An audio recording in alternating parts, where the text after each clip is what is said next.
오늘은 미술품, 아트테크, 네. 미술품 투자에 대한 이야기를 나눠보기 위해서 이지혜 작가님 모셨습니다. 반갑습니다. 네, 반갑습니다. 호랭이TV 첫 출연이시고요. 네. 간단하게 자기소개 부탁드립니다. 나는 미술관에서 투자를 배웠다를 쓴 이지혜입니다. 본업은 미술 쪽이 전혀 아니지만 그럼에도 불구하고 미술 투자에 대해서 궁금해하시는 분들이 굉장히 많으실 거라는 생각을 하게 되어서 이런 책을 쓰게 됐습니다. 본업은 뭐세요? 본업은 부동산 시행 그리고 마케팅 회사를 운영하고 있습니다. 아까 얘기 들어봤는데 규모가 어마어마합니다. 아닙니다. 부족합니다.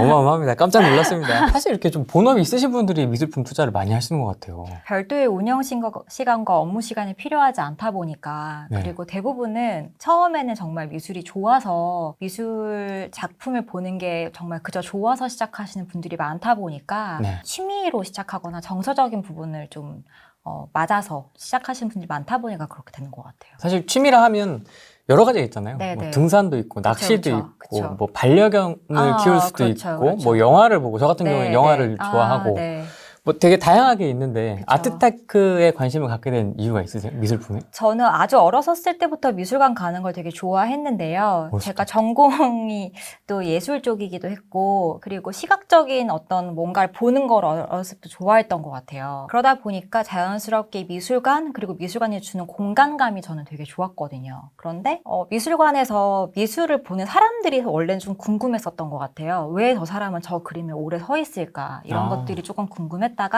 점점 자연스럽게 미술품에 관심이 가져지고 그래서 미술관을 가는 걸 좋아했었죠. 저는 미술하면 사실 그 중고등학교 때 이렇게 주제가 정해지잖아요. 그래서 뭐 언제는 태극기를 그려보세요. 뭐 포스터를 그려보세요. 뭐 초등학교 때는 뭐 찰흙, 지점토 아세요? 맞아요, 지점토. 맞아요. 지점토, 만지작하면서 만드는 거. 뭐 그런 거, 뭐 그런 거 했었는데 그때 약간 좀 너무 질렸었나 봐요. 맞아요. 왜냐면 너무 힘들게 해.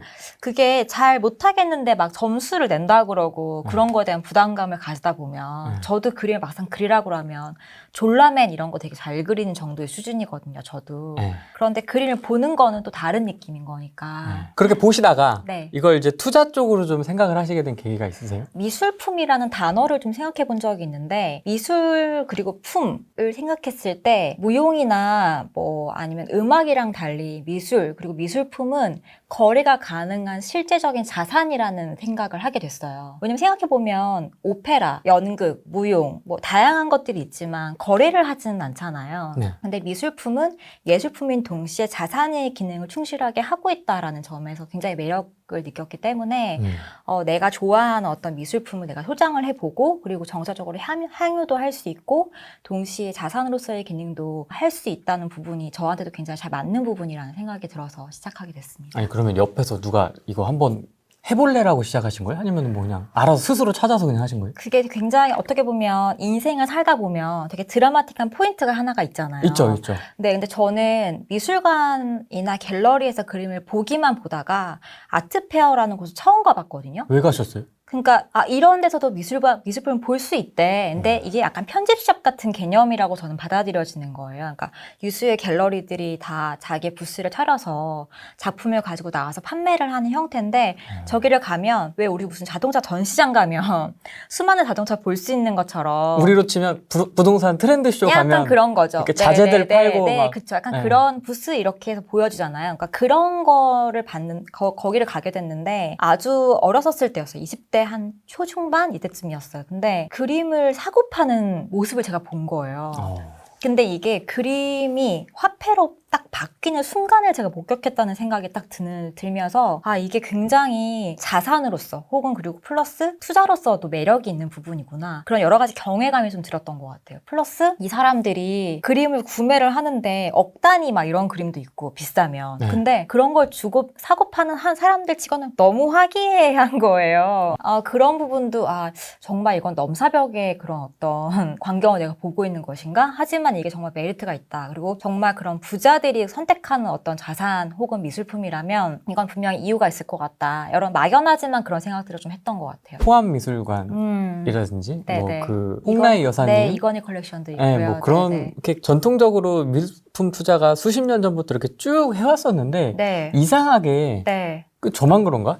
최근에 이렇게 좀 미술품 투자에 대한 이 붐이라고 해야 되나? 맞아요. 이런 게 좀 일고 있는 것 같아요. 왜 그런 건가요? 그러니까 이게 약간 라떼 시절의 이야기를 잠깐 하자면 네. 저는 지금 이렇게 갑자기 미술품, 아트테크 이렇게 하는 게 오히려 되게 저는 되게 신기하거든요. 아, 그래요? 아주 어렸었을 때 미술을 좋아한다고 했었을 때 그 반응들은 어땠냐면 마치 제가 저의 취미는 장기두기입니다. 약간 이런 걸 말하는 것처럼 되게 고루한 뭔가를 좋아하는 그런 반응들이 되게 많았어요.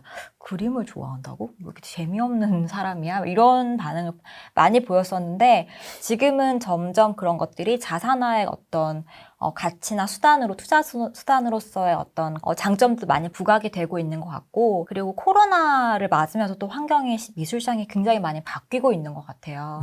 그리고 왜 그럴까 생각해 보면 원래는 부동산을 비교를 하자면 부동산은 지금은 자산의 가치, 가장 전통적인 투자 수단으로서 자리 잡아 있지만 그 이전에는 의식주 중에 하나였거든요. 그런데 그게 점점 지붕의 역할을 했다가 자산의 역할을 하고 있다가 지금 점점 이렇게 해서 우리나라 모든 사람들이 부동산에 어떻게 못 사서 혈안이 되고 있는 그런 환경까지 만들어졌는데 그게 결국은 실물 자산으로서의 가치를 지금에서야 인정받고 있지 않나, 미술품 자체도.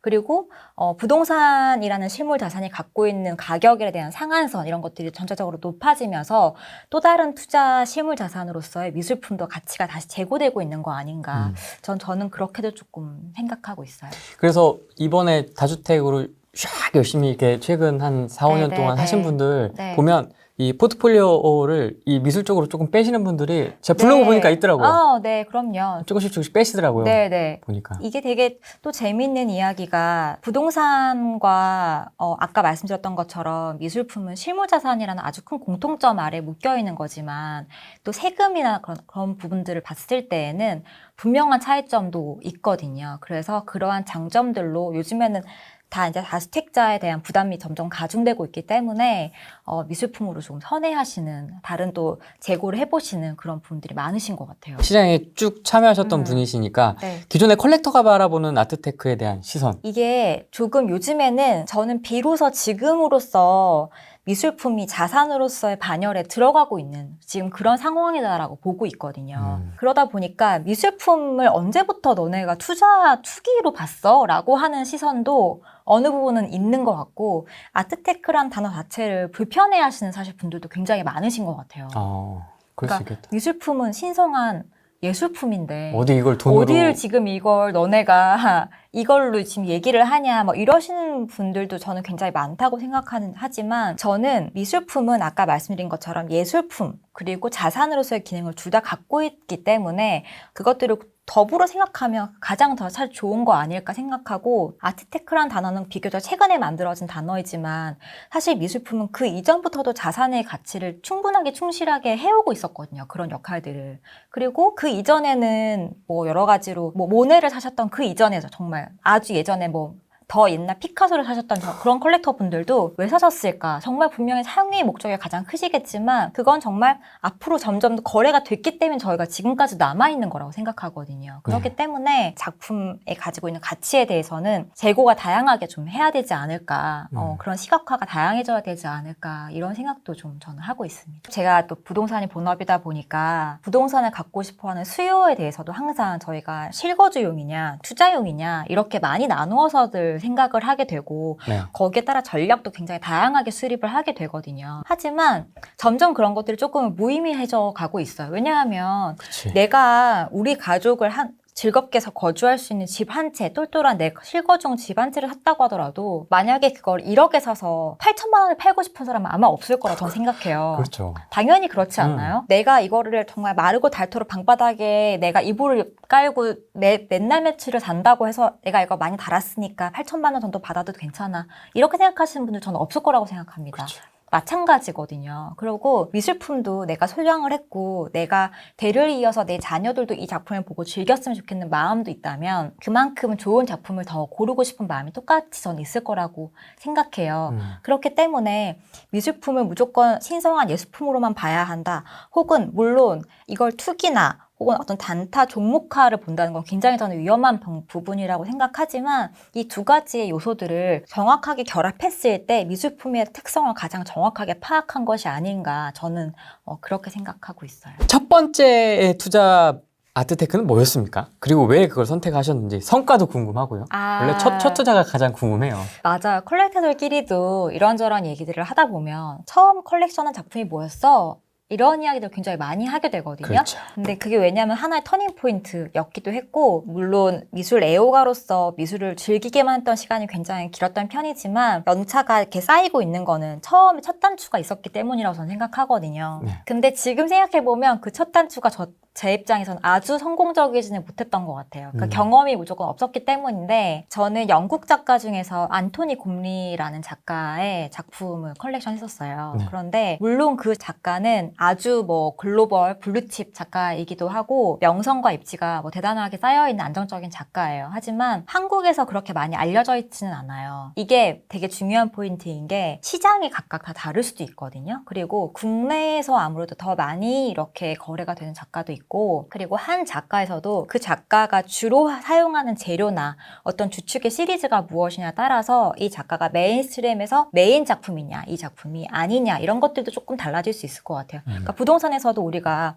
가장 많이 하는 게 뭐 아파트, 공동주택 이런 거지만 요즘에는 뭐 다세대, 뭐 지산 뭐 다양하게 있잖아요. 생수 뭐 다양하게 있잖아요. 그리고 그것도 지방이냐 아니냐에 따라서 전략이 달라지는 것처럼 네. 미술품도 약간 비슷하다고 생각하시면 될 것 같아요. 그래서 어떻게 되셨습니까? 그러니까 저는 물론 그 작품을 아직까지는 보유를 하고 있어요. 소장하고 있고 제가 매일매일 보고 있거든요. 집에 걸어놓으셨군요. 저는 사무실에 걸어놨는데요. 아, 사무실에? 네, 사무실에 걸어놨는데 왜냐하면 저는 그 작품이 고민을 하게 할 때 보면 되게 좋은 작품이라고 생각하거든요. 아, 그래요? 네, 물론 아주 밝거나 막 사람들을 맞이할 때 기분이 너무 행복해지는 그런 작품은 아니에요. 하지만 앞에 사람이 이렇게 있는 작품인데 이 사람은 항상 어떤 생각을 하고 있을까 이런 생각도 좀 해보게 되고 그런데 이 작가의 작품이 제가 결론적으로는 아주 성공적이지 못했다라고 생각하는 이유는 아까 말씀드렸던 것처럼 황금성이 때문이에요. 그리고 두 번째는 이 작가는 조각을 원래 하는 작가인데 제가 고른 거는 회화 작품이거든요. 그렇기 때문에 메인스트림에 있는 작품은 아니었던 거예요. 물론 그게 어떤 부분의 조각은 두기에 조금 공간이 더 많이 물리적으로 필요하고 뭐 이런 단점들도 있지만 중요한 건 이 작가가 주로 쓰는 재료가 아니었다 보니까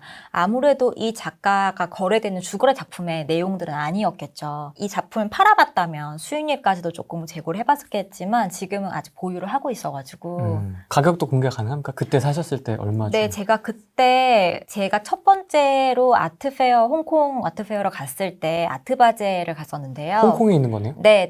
해외에서 구입하신 거네요? 네, 해외에서 구입했는데요. 이게 국내에 있는 다양한 아트페어가 있어요. 근데 거기서는 만약에 가격이 억 소리가 난다고 한다면 해외 아트페어는 억 소리가 난다라는 정도의 규모거든요. 워낙 굴지의 모든 세계적인 갤러리들이 다 참여를 하는 데다가 홍콩에서 있는 이 아트바젤 같은 경우에는 최대 거의 원탑 정도의 아트바젤이라는 아트페어가 마이애미나 스위스 바젤 그리고 뭐 홍콩에서 이렇게 아시아, 북미 이렇게 허브로 하고 있는 그런 아트페어예요. 그러다 보니까 중국, 뭐 유럽은 할 거 없이 북미 그리고 뭐 중국, 한국 그리고 아시아 다양한 나라 국가에서의 어떤 갤러리들이 다 나오다 보니까 정말 그야말로 내노라 하는 작가의 작품들이 다 나오죠. 금액대도 착한 금액대는 사실 그렇게 찾아보기가 어려울 정도로 그러다 보니까 제 나름대로는 적금 통장 2개를 만들어서 돈을 가져가서 준비를 해갔는데도 불구하고 살 수 있는 작품이 그렇게 많지 않더라고요. 그 당시에 제가 3천만 원 정도의 예산을 가지고 작품을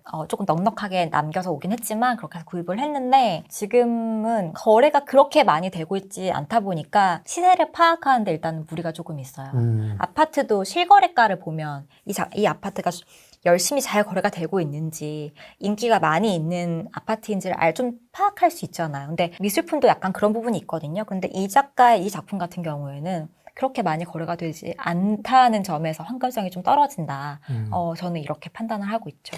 근데 그 홍콩에 전시할 정도면 그 작가가 완전 무명 이런 건 아니잖아요. 당연히 아니고요. 그리고 그 화이트 큐브라는 갤러리가 있어요. 근데 그 화이트 큐브 갤러리는 갤러리계로 따지자면 약간 마이크로소프트 약간 이 정도 되는 기업으로 따지면 혹은 애플 정도 되는 되게 엄청 되게 큰 갤러리거든요. 거기서 소속 작가로 있는 작가일 뿐만 아니라 영국에서도 거의 뭐 이렇게 우리나라에서 어떤 유수의 어떤 화백님 이렇게 할 정도로 그런 작가님이시기 때문에 미학적인 혹은 미술사적 가치로서는 너무나 완벽한 작가님이시죠. 다만 아직까지 시장성에서는 특히나 조각이 아닌 회화이기 때문에 조금 떨어질 수 있다. 저는 이렇게 보고 있는 거고요. 그럼 그게 몇 년도세요? 그게 2017년쯤이었던 것 같아요. 2017년, 16년 이쯤이었나 봐요. 3천 가까이 태워서? 네네. 아, 멋있다. 근데 아직까지 그거를 만약에 팔아서 아니면 내가 더 소장하고 싶으면 소장을 할 수 있겠지만 만약에 판매를 해서 지금 얼마가 됐어요. 그래서 제가 그 작품 그 돈으로 다른 작품을 샀어. 이랬으면 더 완벽한 테크가 됐겠지만 아직까지 제가 보유를 하고 있고 그리고 내가 만약에 난 좀 더 소장하고 싶어 이런 마음이 아니라 난 이걸 좀 팔아보겠다라는 마음을 가지고 팔았을 때 손바뀜이 바로 일어나냐 뭐 그러지는 않다 보니까 네, 조금 아쉬운 면이 있죠. 2천만 원 일단 넘는 거네요. 네. 그러면 그거 가지고 올 때는 어떻게 가져오나요? 이게 미술품 같은 경우엔 유니크 피스나 이렇게 해서 세금이 따로 없어요. 아니 뭐 그 물리적인 거니까 어쨌든 뭐 네. 갖고 올 때 내가 이고 올 수는 없잖아요. 네, 그렇죠. 작품이 크기 때문에 제가 갖고 올 수는 없고요. 갤러리 따로 협의를 해서 보내주는 경우가 대부분이에요. 택배로? 네. 택배로. 2천만 원 넘는 걸 택배로. 와, 좀 네, 약간. 근데 사실은 그렇게 전문적으로 하는 물류도 따로 있고, 그리고 뭐 보험도 따로 있고. 하진 않겠지. 네, 그렇죠.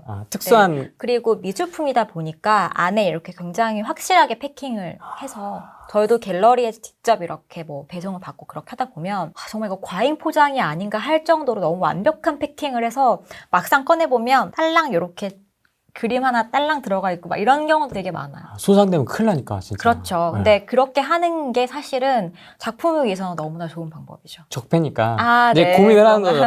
2천만 원이면 네. 이제 공시가격 1억 이하를 그렇게까지 계산이 되시는 건가요? 아트페어를 갈까? 공시가격 1억 이하를 지방을 한 번 더 돌까? 이제 이렇게 한번. 그러니까요. 근데 저도 철저한 자기 반성을 하는 편인데 보면 너무 처음 치고 너무 이렇게 제 마음의 의지가 너무 가득했다 보니까 너무 크게 했다. 아니 근데 첫 투자에서 해외에 가서 네. 하실 정도면 진짜 대단하시네요. 제가 근데 그만큼 그 당시에는 겁도 없고 그리고 너무나 하고 싶은 막 사고 싶고 내가 소장하고 싶고 이런 마음이 컸던 것 같아요. 처음에는 원래 이렇게 좀 불안하니까 이렇게 뭐 딜러 통해서 이렇게 좀 하거나 뭐 이렇게 좀 안전빵으로 이렇게 가려고 하는데 그렇죠. 소액으로 사실 한다는. 그게 더 지금은 좋은 방법이라고 생각해요. 그리고 저도 이제 주변에서 야, 어느 정도의 금액을 잡아야 돼라고 하면 그쵸. 저는 그렇게까지 절대 그렇게 하라고 하지 마. 않아요. 네. 제가 또 경험을 해봤기 때문에 일단은 뭔가를 사보는 경험부터 해보라고.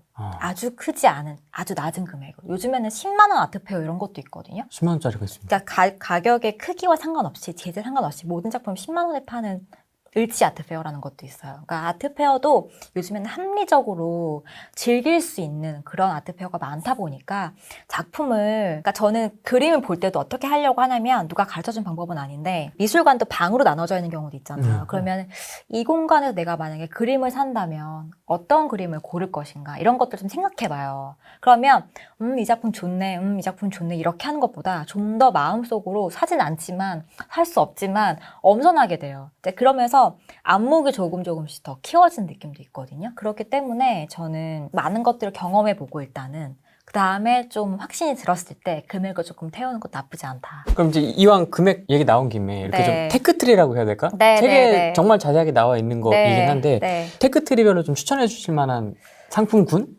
네. 뭐 이런 게 그렇죠. 있을까요? 작품군? 원래 미술품이라는 것이 장점이 저는 굉장히 많은 투자 방법이라고 생각하는데 조금 아쉬운 부분이 있다면 부동산 같은 경우에는 일단 내가 거주를 할 수 있잖아요. 근데 미술품은 그렇지 않잖아요. 그냥 벽에 걸어두는 사실 작품이거든요. 그러니까 의식주가 아니란 말이야. 하지만 그런 것 치고는 가격이 너무 높다는 게 단점인 거예요. 그리고 그렇게 해서 다양한 경험을 하려면 매번 많은 금액을 태울 수는 없거든요. 그러다 보니까 이게 조금은 망설이는 부분들이 더 많이 생기는 것 같거든요. 그렇기 때문에 저는 일단은 낮은 금액으로 할 수 있게 다운사이징을 좀 하는 걸 좀 추천을 드려요. 다운사이징을 하시고 하고 그렇게 하다 보면 황금성은 좀 더 높아지게 되거든요. 그래서 100만 원대, 100만 원 언더로도 시작할 수 있는 부분 저는 미술품 투자라고 꼭 알려드리고 싶어요. 예를 들면 아트 토이도 있을 수 있고 그리고 파나 같은 경우에도 파나는 제작 기법이 굉장히 다양하거든요. 그래서 오프셋 파나라고 대량으로 찍을 수 있는 파나 제작 기법도 있어요. 그러면 원화랑도 거의 비슷한 퀄리티의 프린트를 눈에서 보고 즐기실 수 있으신 거예요. 그러니까 그러다 보면 아무래도 원화를 봤을 때 이런 느낌이구나. 그리고 좀 더 소장하고 있으시다가 또 나중에 매도를 하셔가지고 그럼 내가 뭐 이 정도의 금액이었지만 좀 더 키워서 조금 더 보태서 나중에 이 작가 판을 사보자. 이 작가의 작품을 사보자. 이렇게 하면 점점점 파일을 키워나갈 수 있는 그런 방법도 저는 있다고 생각해요. 이게 금액이 작아도 너무 적분스럽게 질문을 드리긴 하는데 네. 금액이 작아도 시세 차익이 날 수 있습니까? 그럼요. 그럼 할 수 있죠. 그러니까 이게 저는 나쁘다고 생각하지 않아요. 그러니까 제가 책에도 소개를 한번 했었는데 어떤 블로거가 물물교환으로 무엇을 해보는 테스트를 해본 거예요. 머리핀 하나를 물물교환을 한 거죠. 누구랑도 뭘 바꾸고 해서 결과적으로는 이 블로거가 뭘까 성공했냐면 2층짜리 농가주택을 사는 것까지 성공한 거예요. 저는 근데 이게 가능하다고 생각해요. 그래서 비록 내가 산 건 오프셋 하나의 뭐 김창현 선생님 작품이지만 이거를 정말 더 자꾸 바꿔나가다 보면 어느 날 내가 김창원 선생님 원화를 가지고 있을 수 있지 않을까? 이제 이렇게 생각해보는 거죠. 저는 충분히 가능하다고 생각하고 실제로 저도 그렇게 하고 있는 부분도 저도 있고요.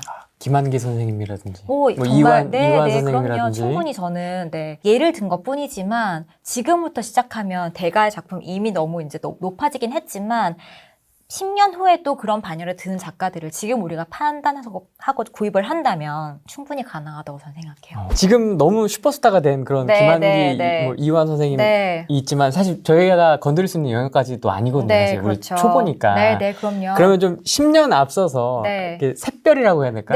좀 그런 분들이 이렇게 좀 찾아낼 수 있는 방법, 눈에 딱 들어오게 하는 방법이 있을까요? 저는 항상 아쉬웠던 게 미술시장에서는 정보의 불평등? 이런 것들이 항상 존재한다고 생각했어요. 맞아요. 그리고 아직도 뭐 어느 시장이든 다 사실 그게 있죠. 하지만 미술 시장에서는 내가 이 작가를 어떤 아주 뭐 건강한 씨앗이다 혹은 지금 되게 시작이 좋다라고 판단을 하려면 이 작가가 어느 만큼 적극적으로 자신을 알리고 그리고 어느 정도 적극적으로 갤러리나 아트페어 참가하고 있는지 전시가 어느 정도 활발하게 이루어지고 있는지 그리고 가격도 파악해 볼 수 있는 방법들이 정말 많아졌거든요. 그래서 아주 간단하게는 서울옥션이나 K나 이런 곳에 가서 옥션의 레코딩 가격을 확인해 보는 거. 그리고 요즘에는 해외 어떤 플랫폼을 이용하면 전 세계에서 이루어지고 있는 모든 거래가 노출이 가능한 모든 거래 가격들을 다 이렇게 업로드를 하고 있는 사이트도 꽤 있어요.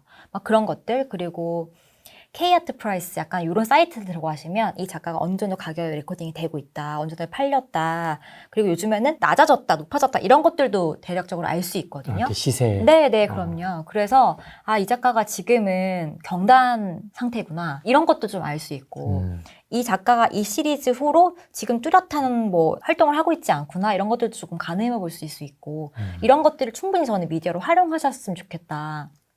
그리고 요즘에는 인스타그램이나 유튜브나 그런 것들 통해서도 작가들이 꾸준하게 자신을 알리고 있거든요. 그러네. 근데 그런 것들을 하지 않는다면 아무리 내적인 내공을 쌓는 중이라고 하더라도 그게 이 작가가 자신의 지금 작업에 성실하고 성의 있게 임하고 있구나 이런 것들을 좀 판단할 수 있는 그런 부분이 되지 않을까. 아트토이도 지금도 하세요? 네. 굳이 안 하셔도 되는데. 저는 되게 좋아해요. 저는 영화도 좋아하신다고 하셨잖아요. 영화도 분명히 본인이 더 좋아하는 장르가 있겠지만 어떤 스타가 어디 나온다고 보시잖아요. 그런 걸 똑같다고 저는 보거든요. 미술시장도 비슷하고 그리고 요즘에는 작가들이 다양한 재료들로 작품을 만들어요. 그 중에 하나가 아트토이이기도 하거든요. 저는 아트토이가 되게 순기능을 한다고 생각하는 건 무턱대고 우리가 원화를 살 수 없고 요즘에는 판화도 되게 비싸게 발매되거든요. 그렇죠. 근데 아트토이는 그 작가가 범용으로 모두가 즐기기를 바라면서 만들었다고 저는 생각하거든요. 그렇기 때문에 어린 친구들도 이 작가를 더 친근하게 느낄 수 있고 그리고 내가 이 원화를 갖기는 어렵지만 아트토이 정도로 내가 즐길 수 있어 하면서 되게 좋은 미술의 경험을 하게 만드는 그런 기능도 저는 아트토이가 하고 있다고 생각하거든요. 분명히 그리고 작가의 입지가 높아지면 높아질수록 똑같이 파나나 아트토이도 똑같이 높아지기 때문에 그런 부분에서는 아트테크로서도 굉장히 좋은 부분이라고 생각하고. 그러면 지금은 그런 아트토이나 이런 거는 집에 있나요? 아니면 뭐 사무실에 이렇게 전시돼 있나요? 사무실 전시되어 있는 경우도 있고요. 그리고 아주 잘 이렇게 포장되어서 집 안에 이렇게 햇빛 없이 이렇게 넣어놓는 경우도 있어요. 아, 짱 박아 놓으셨네요? 네. 그렇다고 할 수 있죠. 약간 그거는 즐긴다기보다는 좀 묵혀놓는다 이런 느낌인가? 그리고 제가 한 아트토이를 하나만 갖고 있는 경우도 있지만 여러 개 갖고 있는 경우도 있어요. 가격이 좀 저렴할 때 사놓는 거죠. 왜냐하면 내가 3개를 사서 3개를 다 갖고 있는 건 지금 나중에 2개 정도 팔았을 때 하나 정도 내가 갖고 싶은데 이럴 수도 있고 근데 그렇죠. 그게 원하는 좀 불가능하고 파나도 그렇게 가격이 너무 높거든요. 근데 아트토이는 좀 가능한 가격이니까 처음 발매가가 30만 원 정도부터 시작하는 경우도 있기 때문에 내가 지금 좀 저렴할 때 사놓으면 나중에 이걸 500만 원, 1000만 원에 팔 수도 있는 건데 지금 그 가격에 하나를 더 구하려고 하면 그렇지. 나중엔 되게 어려우니까 그것도 괜찮은 방법이다. 네네네. 저렴할 실제로 때 저도 그런 경험도 있고 복수로 사서 네네. 하나 남겨놓고 네네 그렇죠. 그러면 되게 저는 되게 좋은 방법인 것 같아요. 그림도 경매로 많이 사시나요? 네, 경매 있죠. 그게 미술 시장에서 유통 구조를 따질 때는 사람마다 조금 다르긴 한데 크게 거기를 경매를 3차 시장이라고 불러요. 3차 시장. 혹은 2차라고도 하는데 왜냐하면 일단 갤러리 아까 앞서 말씀드린 갤러리가 1차 시장이라고 했을 때 이미 경매는 발매가 아니라 누군가가 소장했던 작품을 내어놓는 중고거래 시장이에요. 근데 부동산과 미술 작품이 되게 비슷한 점 중에 하나가 프리미엄 형태로 간다는 게 되게 비슷한 형태거든요. 그래서 미술 시장에서도 발매가 된 처음의 갤러리가보다는 경매가 대부분 높은 경우가 많아요. 물론 아닌 경우도 있어요. 그럼 잘못된 선택을 하신 거죠, 그분은. 그런데 내가 얼마 샀으니까 내가 잘 보고 즐기고 우리 집을 잘 이렇게 보관해 놨다가 나중에 시간이 지나면 이제 더 이상의 그 이상의 가격으로 판매를 하시는 거죠. 근데 내놓는 그 사고 팔고 전시를 해서 출품을 해서 최고가 가격을 부르는 모든 형태를 시스템을 경매에서 해주기 때문에 위탁도 하시고 거기서 경매 낙찰도 받으시고 이렇게 하시는 거죠. 그러면 경매로도 낙찰 경험 있으세요? 네, 저도 해봤는데요. 호가제잖아요, 이렇게. 그렇죠. 패들 이렇게 드시죠. 넘버 적혀 있는 패들 드시면서 내가 얼마에 호가 단위에 내가 적정한 가격이라 생각하면 드시는 형태로 구매를 하게 되시는데 일단 경매가 수수료가 좀 높은 편이에요. 미술 시장이 되게 좋은 반면에 수수료가 조금 높은 편인데 높게는 해외 옥션 같은 경우는 25%도 있어요. 그러니까 만약에 내가 1억짜리 금을 사면 2,500만 원이 수수료로 나가는 거예요. 너무 많이 나가는데? 근데 물론 그게 내가 어느 정도의 가격에서 매출을 일으켜준 고객이다 혹은 그러니까 VIP 고객이다 라거나 하면 수수료율이 되게 많이 인하가 되거나 그런 부분도 있긴 하지만 일반적으로는 그래서 어떤 큰 굴지의 옥션은 그 당사에서 낙찰받은 작품은 뒤에 스티커를 붙여줘요. 그 작품이 거기서 샀다라고 하면 그래서 이 스티커가 25%짜리 아니냐고 우리가 이렇게 웃으면서 얘기하거든요. 근데 그건 사실 굉장히 큰 의미가 있는 게 이 경매회사에서 작품을 처음 받았을 때 이 작품이 위조이냐 아니냐, 전시력이 어느 만큼 있냐 뭐 이런 것들을 아주 리포트를 세세하게 해요. 그래서 이 작품은 우리 경매회사에 내놔도 손색이 없는 작품이겠다라고 인정받은 거라고 비슷하게 보시면 되거든요. 그래서 이 작품이 해외 소더비나 크리스티에서 낙찰받은 작품이라고 하면 조금 더 인정해주는 부분도 있어요. 왜냐하면 위조가 최소한 아니라는 거니까. 그러니까 그런 부분도 이제 어느 정도 포함이 되어 있다고 봐야죠. 한국 옥션도 마찬가지고. 경매로는 뭘 받으셨어요? 경매에서는 사실 저도 여러 번의 경험이 있는데 파나도 있었고 원화도 있었고 아트토이도 있었고 근데 요즘에는 점점 다양해졌어요. 되게 폭도 넓어지고 그래서 온라인으로도 다양한 그리고 매주 열리는 위클리 옥션 이런 것도 있고요. 그래서 가격대가 되게 합리적으로 낮아진 경우도 있어서 100만 원대 작품도 구매하실 수 있고 아니면 한국에서는 메이저라고 하고 해외에서는 이브닝 세일이라고 하는데 저녁에 정말 우리가 보는 막 이렇게 막 드시고 하시는 그런 거는 가격대가 아무래도 가장 높은 옥션 자체에서는 그런 작품들이 주로 거래되는 현장이라고 보시는 게 맞죠. 어떤 느낌이냐면 경매 이렇게 딱 하면 왜 영화 같은 데서 보면 다들 이렇게 멋있게 다 네, 이렇게 막 이렇게 멋있게 들고 이러잖아요. 네, 노스페이스 잠바 입은 사람 없어요. 가면. 네, 막 몇 억 이렇게 부르잖아요. 아무래도 그게 영화니까 조금 더 연출된 부분이 있겠지만 실제로 저도 느꼈을 때 이거 거의 무슨 내노라 하는 분들 다 와 있는 거 아니야? 이런 분위기에 약간 위압감을 저도 비슷하게 느꼈던 것 같아요. 처음에는. 예전에는 경매회사에서 경매를 하기 전에 이 작품이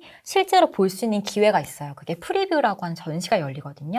그러니까 예를 우리가 뭐 10월 10일 날 어떤 경매가 있을 예정이다라고 하면 그 한 열흘에서 한 2주 정도 되는 날짜를 앞두고 충분히 경매에 임하실 수 있게끔 작품을 충분히 보고 레포트를 받을 수 있는 기회가 그 프리뷰라는 하는 전시 기능을 하는 거거든요. 그러니까 처음에 도록, 경매를 위해서 도록이 와요. 이번 경매는 이러이러한 작품이 실립니다라고 하는 걸 보고 이거 작품 내가 되게 마음에 든다 라고 하면 이걸 실물을 봐야 되잖아요. 왜냐면 작품은 무조건 실물을 봐야 되거든요. 그쵸. 매각 물건 명세서 보고 그럼요. 실물 가서 보는 거지. 우리도 임장해보는 것처럼 가보는 거거든요. 그래서 가서 이 작품이 크랙은 혹시 없는지, 혹시 내가 못 봤던 이런 색깔 생각보다 어둡네, 좋네. 요 색깔하고 또 네, 다르기 수 때문에, 프린터가 다르기 때문에, 혹은 사이즈가 생각보다 크다. 뭐 이런 것들도 조금 가늠 볼 수 있는 가장 되게 중요한 기회거든요. 그래서 프리뷰를 보시고 작품을 했을 때 이제 거기서 이제 문의를 하는 거죠. 내가 이 작품 관심이 있다라고 하면 경매 어떤 수순을 밟고 그냥 경매에 임하실 수 있는 이제 그런 건데, 그런 것들을 굉장히 꾸준하게 하시다 보면 이 작품이 어느 정도의 시장성을 갖고 있구나, 경매에서 어느 정도 가격에 이제 충분하게 거래가 되고 있구나, 이런 것도 좀 파악하는 좋은 방법이 되는 것 같아요. 경매도 괜찮네요. 왜냐면 이게 스펙트럼이 네, 일단 수십억 몇 억만 생각하다가 일단 그리고 경매에서도 낙찰이 될 만한 작품을 내놓죠. 이게 내놨을 때 유찰될 만한 작품들은 내놓지 않죠. 그렇기 때문에 적어도 주로 경매 자주 나온다라고 한다면 이 작가는 시장성이 충분하게 있구나. 내가 나중에 반면에 사서 내놓는다고 하더라도 이 정도의 수요는 있겠구나, 황금성이 이 정도는 있겠구나, 이런 것들을 다시 한번 조금 볼 수 있는 그런 기회가 되는 것도 맞는 것 같아요. 돈이 되는 작품을 고르는 기준은 어떻게 되십니까? 이건 뭐 다 사람마다 다르겠지만은. 그렇죠. 네. 맞아요. 그런데 부동산과 미술 시장이 굉장히 비슷하다고 저도 몇 번 말씀드렸지만 아주 큰 차이가 있다면 아무래도 절대적인 기준은 아니겠지만 아무래도 부동산 같은 경우에는 미래의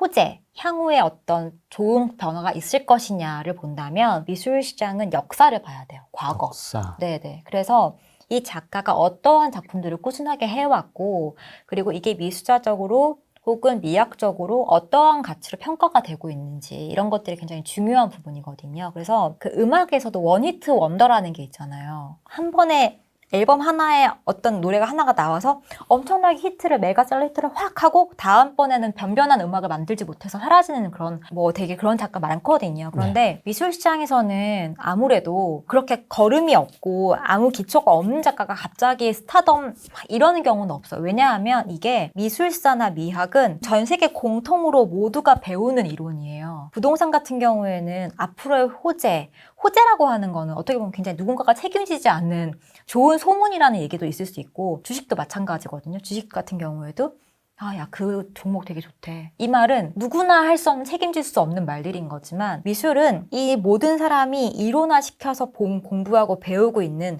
과거의 역사에 배치가 되어 있기 때문에 그만큼 굉장히 안정적이다. 그런 부분에서 미술 시장 자체가 탄탄하다, 이렇게 볼 수 있는 것 같아요. 그래서 저 같은 경우에는 아무래도 이 작가가 지금 뜬대 라고 하는 그런 말들보다는 얼마만큼 뿌리가 튼튼한지, 그리고 이 작가가 어느 만큼 활발하게 작품을 하고 있는지, 이런 것들을 더 많이 보는 게 중요하다고 생각하고, 저는 반대로 누구한테 물어보기도 하는 것 같아요. 이 작가가 좋아? 그럼 왜 좋아? 좋대. 누가? 그럼 너는 샀어? 그 사람은 샀대? 이렇게 물어보는 거, 역으로 물어보는 경우도 있고, 그리고 작가랑 저는 만날 수 있는 기회가 있다 하면 정말 그건 베스트인 것 같아요. 네네. 만나면 뭘 물어봐요? 작업 어떻게 하세요? 여쭤보죠. 그리고 얼마만큼 작업하세요? 하루에 얼마만큼 작업하세요? 이렇게 물어보는 경우도 있고, 그리고 요즘에는 제가 어떤 것들을 시도해보고 있냐면 커미션 워크라고 해서, 그게 뭐죠? 작품을 직접 작가에게 의뢰하는 거예요. 아, 주문 제작 같은 느낌? 맞아요. 주문 제작하는 형태인데 지금 우리가 거론을 하기도 민망할 만큼 엄청난 대가들에게 커뮤니티 워크 그런 얘기는 전혀 아니고 그렇게 주문하시는 건 전혀 아니고 하지만 이제 지금 막 커나가고 있는 신진 작가들 같은 경우에는 그렇게 커뮤니티 워크를 하는 경우가 굉장히 많아요. 그래서 이렇게 주문해보는 거죠. 나는 이러이러한 작품을 원한다. 혹은 나를 그려봐 달라라고 한다거나 그렇게 해서 사이즈는 이 정도로 할 수 있는 걸 해봐. 뭐 이렇게 얘기를 하기도 하고 근데 그거는 상호간에 완벽한 존중이 있을 때 가능한 부분이긴 해요. 그랬을 때 작품을 봤을 때 이 작가의 어느 정도의 캔버스를 채우는 어떤 구상력이라던가 밀도 그리고 작품을 어느 정도로 꼼꼼하게 다 마스터를 하는지 이런 것들도 볼 수 있는 좋은 기회인 것 같기도 하고 되게 괜찮다라고 한다면 계속 이제 그 작가와 이제 같이 해나가는 거죠. 작품도 계속 전시 때 구입을 한다거나 혹은 요즘에 어떤 작업하고 있어? 요즘에 어떤 뭐 전시 준비하고 있어? 이렇게 하기도 하고 페이퍼로 이미 나와 있는 정리가 되어 있는 어떤 미술 이론을 바탕으로 해서 네. 역사를 공부하고 그리고 작가랑도 이야기를 한번 해보고 네, 뭐 그런 여러 가지 방법들을 그러니까 어떻게 하면 알 수 있어라고 가만히 생각만 하면 사실 막연하거든요. 네, 막연하거든요. 하지만 그 작가의 인스타그램도 들어가 보고 전 되게 왜냐면 다 나와 있으니까 그리고 어느 만큼 이 사람이 작품을 열심히 탐구하고 있는지 근데 왜 축구 선수들 경우에도 이런 거 있잖아. 맨날 축구 안 하고 뭐 놀고 뭐 이런 거 인스타그램 올라오고 유명한 사람은 사진 찍고 그러면 요즘에 이 사람 운동 안 하나 본데 이런 말 하잖아요. 그러니까 이런 것도 비슷한 거거든요. 그렇게 해서 얼마만큼 자신의 작품에 열중하고 있는지를 보는 다양한 기준들이 있고 그다음에 가장 중요한 게 전시 이력 그다음에 레코딩을 어떻게 하고 이런 것도 꾸준하게 보는 거죠. 그리고 가장 제가 조심하려고 하는 부분은 저의 안목을 시장의 시장성이라고 생각하는 순간 굉장히 위험해지는 것 같아요. 미술 시장은 되게 재미있는 게 각종 지성미 있으신 분들이 굉장히 많이 들어오시는 시장이에요. 내가 감각도 좀 있고 지성도 좀 있다. 왜냐하면 미술품은 가장 중요한 게 지성이 있어야 살 수 있는 재화거든요. 그래서 정말 부자는 많은데 부자 중에서 그림을 살 수 있는 부자는 별로 없는 것 같아요. 그렇지 않나요? 돈이 내놓으라는 많은 사람 많지만 미술품을 사는 용기는 별로 없으시단 말이에요. 근데 그만큼 지성미가 있으신 분들이 있기 때문에 내가 제일 잘 알아 하는 마음도 많이 가지고 계시는 분들이 많은 시장이기도 해요. 그렇기 때문에 저 자체로서는 그런 부분을 좀 조심하려고요. 내가 갖고 있는 안목, 내가 좋은 작품이라고 생각하는 그것이 나의 정말 취향이거나 안목의 정도에 불과하냐 혹은 이게 정말 월드와이드한 미술의 어떤 시장을 관통하는 그러한 단초가 되는 부분이냐를 좀 많이 구분하려고 하는 편이에요. 나는 이게 베스트인 것 같은데 네, 친구랑 같이 가도 다를 것 같아요. 근데 분명 정말 신기하게 이게 무슨 하나의 커먼센스인가 할 정도로 좋은 작품을 고를 때 취향은 다르고 살려고 하는 목적은 다 다를지라도 좋은 작품을 보는 눈은 진짜 똑같아요. 희한하다. 너무 신기하죠. 이게 미술이 무슨 우리가 100점 만점 몇 점 이런 것도 아닌데도 불구하고 너무 신기하게 저도 몇 번 그런 경험 해본 적이 있는 게 제가 어떤 A 갤러리 작품을 보러 가겠다고 연락이 되어 있는 상태였어요. 그래서 제가 그 친구랑 다른 친구랑 저랑 그런 얘기를 한 거예요. 나 언제 어디 갤러리 가기로 했어. 근데 나 그날 시간대 같이 가자 이렇게 된 거예요. 그래서 친구도 그 작품 하나 사고 싶어 하는 거예요. 근데 전시 갤러리에 작품을 볼 수 있는 게 2점이 있었고 해외 작가라서 해외에서 스튜디오에서 오고 있는 작품이 2점이 있어서 총 4점의 작품을 볼 수 있었어요. 근데 그 중에서 그 친구랑 제가 고른 작품이 똑같은 거예요. 아, 찜한 게? 네. 그래서 어떻게 하셨어요? 제가 골랐죠. 왜냐하면 저 따라왔으니까. 안목은 완벽한 백데이터의 결과물이다. 우리가 그런 얘기도 했었거든요. 그래서 이거는 나는 완전 투자로 하겠어. 나는 완벽하게 소장으로 하게. 나는 어떤 후대의 사명감을 위해서 뭐 구매를 하겠어. 다양한 목적이 있을 수 있겠지만 좋은 작품을 봤을 때에 대한 어떤 여하는 전혀 없어요. 좋은 작품은 앞으로 봐도 뒤로 봐도 굴러봐도 똑같은 좋은 작품이다. 그럼 그 친구분은 안 샀어요? 그래서 그분은 제가 알기로는 안 사신 걸로 알고 있어요. 지금은 연락 안 아니야, 하는데 제가 그거를 사실은 그래도 샀어 이렇게 서로 그런 얘기를 참 재미있는 게 이게 자산으로 연결되어 있는 부분도 있다 보니까 그렇게 서로 이렇게 약간 신뢰되는 질문은 잘 하지 않아요. 친하다고 하더라도. 어디서 살 수 있냐? 그리고 또 네. 어디서 또 팔 수 있냐? 맞아요. 당근마켓에 던지는 건 아니잖아요. 이게. 그렇죠. 네. 제가 근데 진짜 실제로 당근마켓에서 가끔 그림을 검색해 보긴 해요. 판 사람이 있어요? 있는지 궁금해서. 근데 도자기 같은 경우는 꽤 있어요. 실제로 구입한 적도 있어요. 도자기를. 도자기도 좋아하세요? 네. 도자기를 이원 선생님이랑 같이 작업한 박영 선생님이라는 작가분 작품도 가끔 나오기도 하더라고요. 중고나라에서요? 당근마켓에서? 그러면 그거 어떻게 확인하세요? 진품 뭐 이런 거. 그거 레코드를. 뒤에 이렇게 접시 뒤집어 보면 선생님 여기 낙인이 이렇게 있어요. 근데 그게 모조일 수도 있잖아요. 근데 도자기를 그렇게 하는, 물론 모조 없을 수는 없겠지만, 그건 제가 소장을 하고 있기 때문에 보면 제가 알거든요.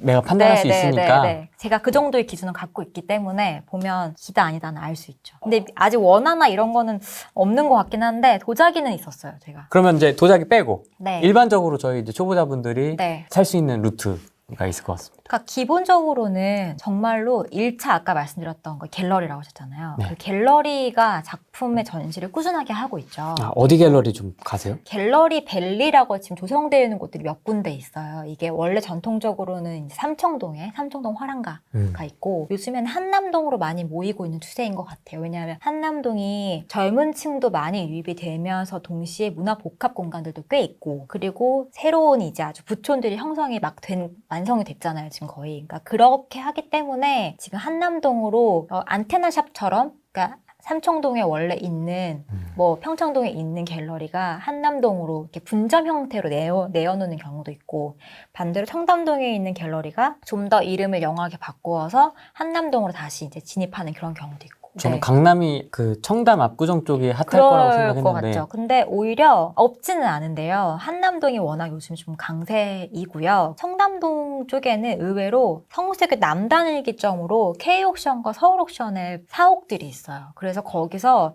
전시회 프리뷰도 볼 수 있고 그다음에 패들 드는 거 경매도 하실 수도 있고. 그 갤러리를 선택하는 기준 같은 게 좀 있으실까요? 이게 다 좋지는 않을 거 아니에요?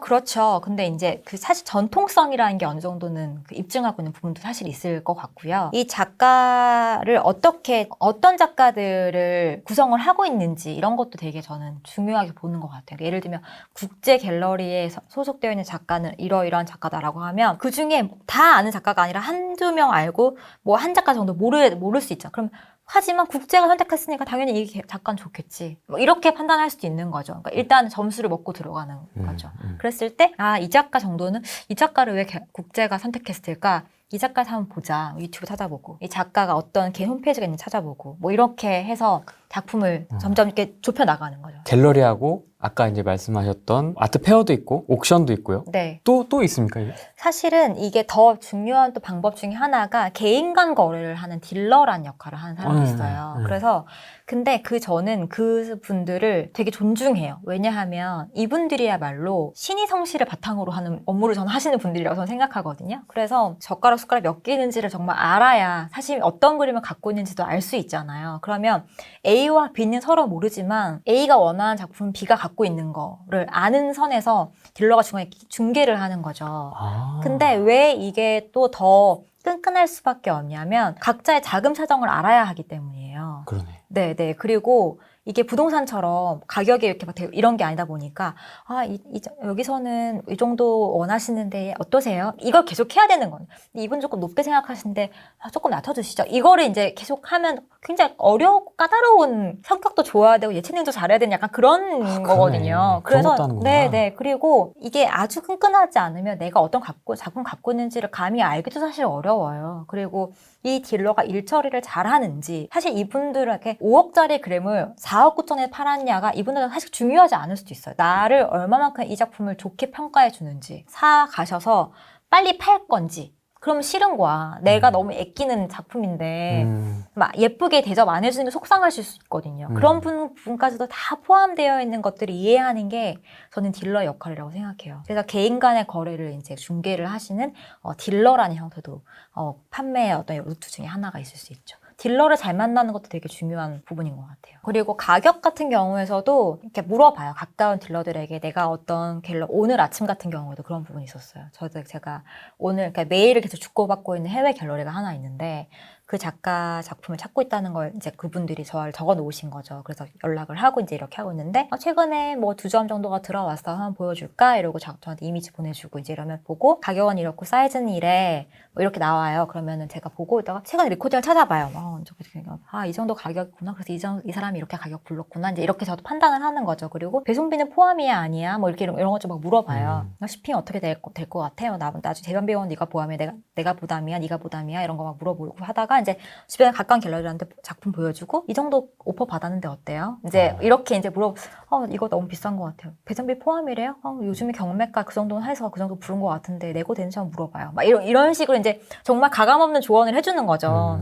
멘토네 어떻게 보면. 네, 근데 도상은 괜찮은 것 같아. 뭐 예를 들면 도상은 이 정도면 좀 더 좋은 걸 고를 수 있지 않을까? 뭐 이런 서로의 그런 얘기들을 해주다 보면 취향을 알 수밖에 없는 거예요, 사실 이건. 그러다 보니까 오늘 같은 경우에도 제가 좀 전에 들어오기 전까지도 메일을 보내냐 마느냐 뭐 이렇게 얘기를 하고 우리끼리도 막 이러니 일단 너무 좋으면 작품 디파짓을 넣으라고 막 이렇게 해서 막 디파짓 넣고 이런 경우도 있고. 그럼 디파짓은 보통 몇 %를 넣어요? 저희 같은 경우는 이게 통용되는 단어인지 모르겠는데 저희끼리 이렇게 의지의 디파짓 막 이렇게 하거든요. 이게 뭐냐면 일단 내가 이 작품을 사겠다는 강한 의지를 보여주는 거예요. 이거는 그러면 작품의 10%일 수도 있고 아니면은 작품의 뒷단위 정도를 먼저 보낸다거나 뭐 이렇게 할 수도 있고.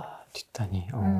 그건 약간 방법이 다양한 것 같아요. 우리 부동산 잡을 때 계약금 네, 일단 넣고 바로 중도금 쏘잖아요. 네네, 막 그러면 얼마나 이 사람을 하고 싶은지가 우리가 막 절시 느껴지잖아요. 그러니까 갤러리도 아는 거죠. 이 사람은 이 작품 간절히 원해. 그래서 이 사람한테는 이 작품을 권해도 미스가 별로 안 날 것 같아. 뭐 아니면 갤러리 입장에서도 우리 같이 빨리 이 작품을 팔아야 우리가 지금 다른 작품을 사는 돈이 들어오게 하는데 생각해보면 그 사람 굉장히 지금 열정적으로 작품을 구하고 있다. 이제 이런 메일을 줄 수도 있겠죠. 그러니까 이런 것들이 다 결국은 사람과 사람이 하는 일이라는 거를 미술 시장 사회에서 또 하나 배우게 되는 부분도 있어요. 그러니까 이게 미술은 어떻게 보면 나만이 고즈넉하게 느끼고 향유하는 정서적인 어떤 즐거움을 주는 미술품이잖아요. 미술 자체가 미술 시장이라는 역할이. 그런데 하나의 거대한 조별 과제를 하고 있는 느낌도 들거든요. 팀플? 네, 팀플을 이렇게 배우나 이런 생각도 되게 많이 하게 되고 그리고 반면 저는 미술 시장에서도 투명성이 계속 높아져야 하고 그런 것들이 필요하다고 생각하지만 또 결국은 황금맥과 인맥이 또 주축이 되는 부분도 굉장히 있구나 또 중요하구나 이런 생각도 또 느끼고 있고 많이 배우고 있어요. 되게 많이 거래를 해보셨잖아요. 네. 혹시 그중에 가격이 떨어진 거나 이런 건 없습니까? 저 엄청난 실수를 한 적도 있죠. 어떤 게 있습니까? 제가 아트토이 한다고 했잖아요. 네. 아트토이는 뭐가 제일 중요하냐면 패킹의 상태가 되게 중요하거든요. 왜요? 그게 아트토이를 사보셨다면 아트토이가 들어가 있는 보관함? 네. 그게 이제 이렇게 하드보드지로 되어 있는 그 박스가 있어요. 왜 그 노란 색깔 박스 있잖아요. 네. 거기에 보면 처음 발매가 되면 이 안에 있는 내용물에 대한 설명이 프린트가 되어 있는 경우도 있거든요. 그래서 이 자체가 하나의 완성품이기도 한 거예요. 그러니까 거기 넘버가 적혀 있는 경우도 있고 이 내용물이 알맹이만 이렇게 오냐 아니면 요 껍데기가 같이 오냐에 따라서 얘 가치가 달라지는 거예요. 얘만 있으면 사실은 진짜인지 아닌지를 왜냐하면 메디콤 토이라던가 그런 데서 만드는 아트토이는 결국은 공장에서 나온 애잖아요. 그러면은 그 비슷한 거를 구현해낼 수도 있다는 얘기거든요. 그러면 위조인지 아닌지를 파악하는 게 조금 어려울 수도 있어요. 그리고 실제로 그런 일들도 있고 중국이나 해외에서 똑같은 아트토이를 발매해서 파는 경우도 있어요. 그러니까 잘못 사서 나 아트토이 샀어 이러시는 분들도 제 주변에 있단 말이에요. 근데 교묘하게 모양이 약간 이상해. 그러니까 예를 들면 키티인데 코가 길어. 막 이런 거 있잖아요. 예를 들면 그런 것처럼 카오스 토이를 탔는데 다리가 롱다리인 거예요. 약간 어딘가 이상하다. 딱 봐도 이제 알죠. 저는 갖고 있으니까. 근데 점점 이게 더 정확해져서 기술이 더 발전을 하고 있는지 어떤 아트토이는 무게를 재어봐야 알 수 있는 경우도 있어요. 그러다 보니까 자연스럽게 이 패킹의 상태가 특히나 아시아권에서는 좀 중요하게 여겨지는 부분이기도 해요. 근데 저는 아트토이를 굉장히 일찍 시작한 편이고 해외 온라인 어떤 경매들을 되게 일찍 시작한 편이어가지고 영국에 지금 심지어 그 회사가 없어졌어요. 근데 영국이었을 거예요. 영국에 있는 어떤 경매 회사에 올라오는 온라인 비딩을 제가 들어갔거든요. 근데 그게 한국이나 지금 아주 경쟁이 그렇게 심하지 않았고 그 당시에는 가격 되게 저렴했고 해외이다 보니까 그 시간대만 잘 맞추면 그러니까 예를 들면 비딩이 클로즈 되는 시간이 영국 시간으로 6시 30분이다라고 하면 한국에선 예를 들면 새벽일 수 있잖아요. 그러면 새벽 2시 반에 마감인 거예요. 그러면 새벽 2시 29분까지 앉아서 거의 졸면서 기다리다가 1분 남겨두고 제가 비딩을 하는 거죠. 그럼 제가 마지막에 갖는 거예요. 그렇게 하면 경쟁을 할 필요 없이 마지막에 들어가서 딱 하고 하면 되니까 이제 그런 방식을 제가 썼었거든요. 근데 그렇게 제가 작품을 비딩을 해서 낙찰 받아서 사가지고 너무 가격도 괜찮고 괜찮은 거예요. 이거 해보니까 괜찮다 생각이 드는 거예요. 그래서 그날도 사람들이 작품이 되게 많이 나오니까 어떤 인기 있는 작품이 뭐가 하나가 나오면 다른 것들은 좀 밀리는 경향도 있어요. 워낙 옵션이 많고 이러니까. 그러면 사람들이 딴 걸 보고 있을 때 아무도 안 할 것처럼 가만히 있다가 1분 전에 비팅 눌러놓고 1분 딱 끝나면 낙찰자가 저인 거죠. 아무도 1분 사이에 들어온 사람이 없으니까 아, 성공적인 낙찰을 했다 이러고 작품 송금하고 얼마 후에 받았는데 얘가 없이 얘만 온 거예요. 패킹 상태를 내가 안 읽은 거지. 얘만 온 거예요. 그래서 쌌던 거죠. 비딩이 없었고 그것도 쌌던 거죠. 가격. 입찰 비딩도 없었고 싸고. 어떻게 보면 달팽이가 집 없는 달팽이, 민달팽이만 온 거죠. 그러네. 그러니까 갑자기 얘는 이대로면 팔아도 살 사람이 없는 거예요. 이 가치가 제대로 보존되어 있지 않은 상태로 왔는데 나 같은 모르는 사람이나 사지 이렇게. 그래서 제가 내가 진짜 너무 시건방지게 레포트가 충분히 되어 있는데 그거를 정확하게 안 읽어보고 샀다라고 생각을 하고 뼈저리게 되게 후회했죠. 진짜 바보같이 이걸 심지어 영국에서 해외 가서 민달팽이를 사가지고 와가지고 알맹이만 막 이런 생각을 했죠. 그러고선 근데 나름대로 되게 또 예쁘게 단을 만들어가 제작을 또 따로 했어요. 제가 이렇게. 그래서 이렇게 사무실 다 올려놨어요. 이렇게. 빌라 살 때 매각물건 명세서를 정확하게 읽어봐야 되잖아요. 잘 봐야 되잖아요. 그걸 다 써 있으니까. 네, 그쵸. 그리고 이렇게 지분 이거 봐야 되잖아요. 근데 몇 번 해봤다고 약간 건방에 들어가지고 충분히 읽지 않아서 온 저의 엄청난 큰 실수였죠. 이거는 금액이 높지 않았어요. 몇십만 원대였어요. 다행히. 네네. 근데 그리고 몇십만 원대로 살 수 있는 정도. 지금은 그렇게 절대 못 사는 가격이 됐지만 귀여워요. 보고 있으면 그래 귀엽다. 아트토이니까. 네네. 물론 크게 성공한 아트토의 경우도 있지만 방금 이거는 제가 되게 많이 배웠죠. 이 경험으로. 그럼 이제 저희 같은 아트테크 초보자가 첫 투자를 하기 전에 좀 조심해야 될 부분, 주의사항 같은 거 좀 있을까요? 그거밖에? 그게 일단은 누구도 아트토이를 해보지 않은 처음이라면 패키지가 중요하다는 걸 모를 수밖에 없잖아요. 네, 저도 처음 들었어요. 그러니까요. 근데 이건 해봐야 아는 거거든요. 그래서 조별 과제라고 아까 말씀드렸는데 주변 사람들에게 많이 물어보는 게 중요해요. 아트토이 나 하려고 그러는데 뭐가 중요해? 뭐 어떤 기준을 사면 돼? 근데 요즘에는 스크래치가 어디에 있다고도 다 나와 있거든요. 아트토이가 이렇게 오면 풋 부분에 약간의 스크래치가 있습니다. 뭐 약간 뭐 이런 것도 다 적혀 있어요. 사진도 이렇게 막 오고. 그런 거 충분하게 보시는 거 되게 중요하고, 그리고 뭐가 좋다더라 라고 하면 무조건 거기에 대한 팩트체크를 스스로 해보셔야 되는 거. 그리고 이 작가가 과거의 작품이 어떻게 레코딩이 되어 있는지 이런 것들 충분하게 보셔야 되고, 또 마음의 태도를 말씀드릴 것 같으면 이거를 단타로 생각하겠다라는 종목화는 저는 정말 가장 지향해야 하는 방법이 아닌가 생각해요. 뜨끔합니다. 정말로 사실 너무 많아. 요즘에 같은 경우도 옥션 관계자들한테 이런 얘기 들어봤어요. 프리뷰에 멋있는 옷 입고 이렇게 막 오시는 분들이 있으시대요. 요즘 되게 연령대가 낮아지셔가지고. 그런데 들어와서 작가 이름을 알면서 그 작가가 누구예요? 라고 한다는 거예요. 전혀 이게 공부 안 되는 거야. 이름만 세 글자만 듣고 오시는 거예요. 그래서 그 작가 작품이 뭐예요? 얼마면 살 수 있어요? 이제 이렇게. 근데 일단은 그런 적극적인 취지 아주 좋아. 근데 더 많은 공부가 필요하다, 사실은. 이런 것들이 좀 중요한 부분인 것 같고, 미술품이 가장 갖고 있는 감가상각이 되지 않는다, 훼손이 되지 않는 한, 그게 부동산과 미술품이 가지고 있는 다양한 장점, 공통적인 장점 중에 하나거든요. 반면에 와인이나 요즘에 막 스니커즈 이런 거 많이 하시잖아요. 요즘에 스니커 테크 이런 거 많이 하시고. 운동화, 나이키. 네. 그런데 그거 되게 매력있고, 저도 수익률 이렇게 보면서 봤더니 되게 많이 수익률이 높더라고요. 하지만 그거는 롤렉스, 요즘에 샤테크 이런 거 많이 하시지만 이런 것들은 다 시착과 함께 그 생명력이 끝나요.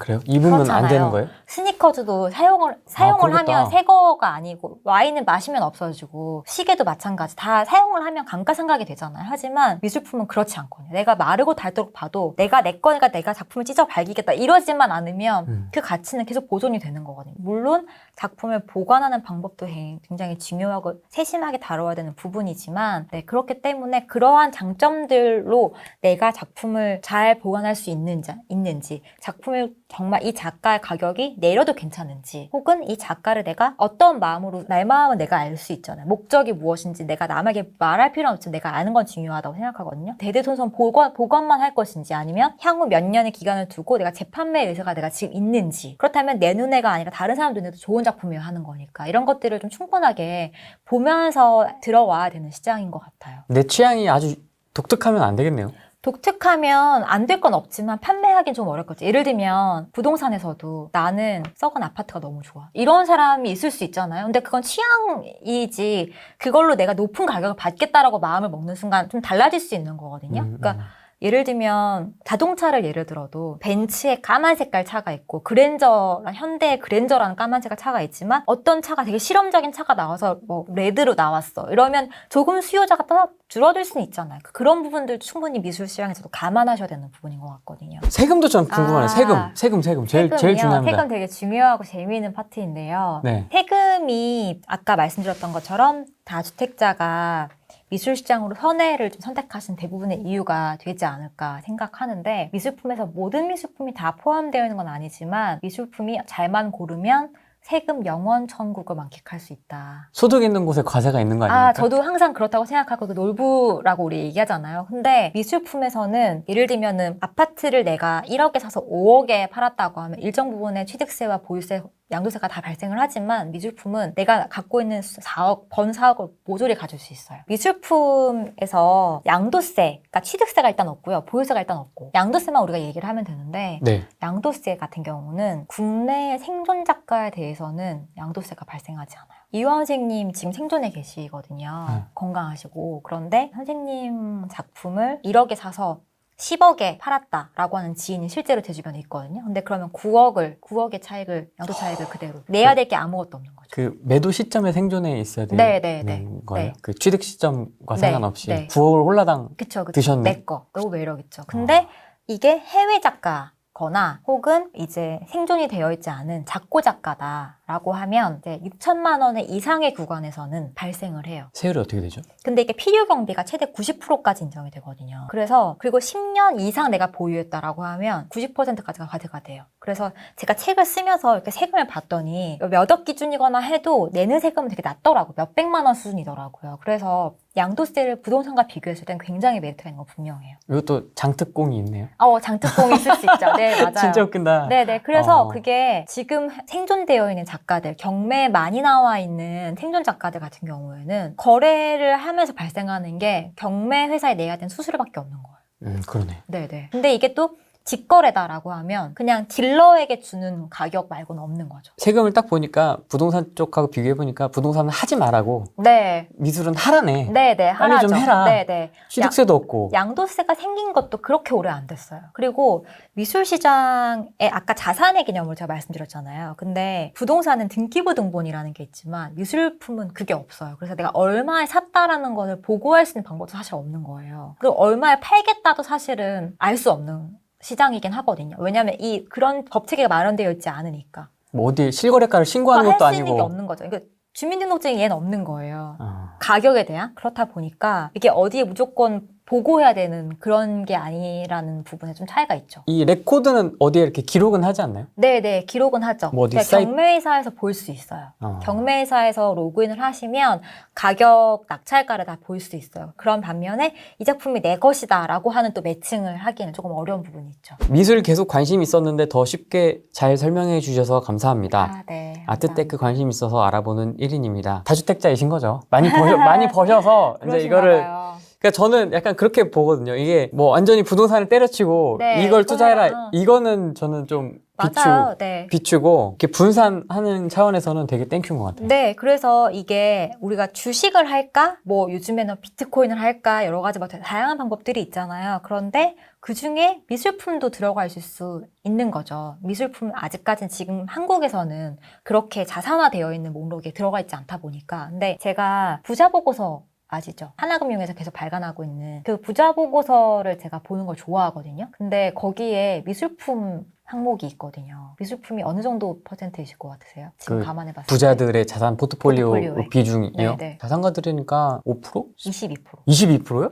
상당히 높네요. 이게 2020년 기준으로 22%인데 채권이 23%예요. 그러니까 꽤 높은 거죠. 근데 과거엔 좀 더 높았더라고요. 24%, 28%까지 올라간 적도 있더라고요. 그리고 거기에 왜 미술품을 골랐는지도 나와 있는데 그게 가만히 보면 미술품 투자의 가치가 다 들어가 있어요. 뭐 소장, 증여, 예를 들면 세제 혜택 다 있는 거예요. 그러니까 이게 보면 아트테크로서 접근을 한 건 물론 아니지만 미술품이 가지고 있는 특성은 완벽하게 이해를 하고 계시는 거죠. 그분들은. 그런 부분에서는 이미 전통적으로도 우리가 받아들였든 받아들여지 않든 충분히 그런 기능들은 하고 있었다. 미술품의 특성을 파악하는 것이 그래서 중요하다. 이렇게도 말할 수 있겠죠. 지방도시 아트페어 등에서 30에서 100만 원 정도의 유화 조각 작품을 샀습니다. 유명한 작가님의 단색화, 달 항아리 작품은 턱없이 비싸고 네. 인기 있는 신중진 작가님은 상대적으로 작품 구하기가 힘들다 보니 시장의 황금성의 가치는 차치하고 제 눈에 보기 좋은 제 취향에 맞는 작품들만 사게 되네요. 네. 비싸더라도 대중에게 인기 있는 작품, 이제 네. 그런 스타들의 작품을 사야 되는 건지, 아니면 상대적으로 좀 덜 유명하고 인기는 적지만 내 눈에 보기 좋은 작품을 사야 되는 건지. 정말 되게 고민 많이 하셨나 봐요. 이거 저도 고민 많이 될 것 같아요. 그런데 사실은 이게 이 두 가지 사이에 있는 교집합에 있는 작품을 찾으면 사실 그게 가장 좋겠죠. 왜냐하면 남이 다 모두가 좋다고 하더라도 내가 마음에 안 들면 애물단지가 되는 걸어놓기 거거든요. 싫거든. 그렇죠. 그리고 그러면 미술품으로서의 기능은, 즐거움은 가장 중요한데 첫 번째가 없어지는 거랑 마찬가지거든요. 첫 번째 이유가. 그런데 또 재미있는, 잠깐의 이 질문 전에 다른 잠깐 재미있는 얘기를 하자면 네. 그런 경우도 있어요. 제가 아시는 분이에요. 근데 그분은 일본의 어떤 작가님을 정말 별로 안 좋아하세요. 근데 그 작가 작품 자꾸 사는 거예요. 왜 안 좋아하는데 왜 사요? 모르니까. 모를 거 아니까. 그래서 이거를 자그마한 작품이거든요. 근데 이제 그 가격은 딱 얼마나 거의 정해져 있어요. 그걸 사서 오피스텔 한 채, 두 채, 세 채, 네 채라고 생각하시는 거예요. 뭐 다른 거 신경 쓸 필요 없고 세금 나갈 필요 없고 이렇게 그냥 생각하시면서 그거를 안 걸어 두시고 이렇게 탁착착착 이렇게.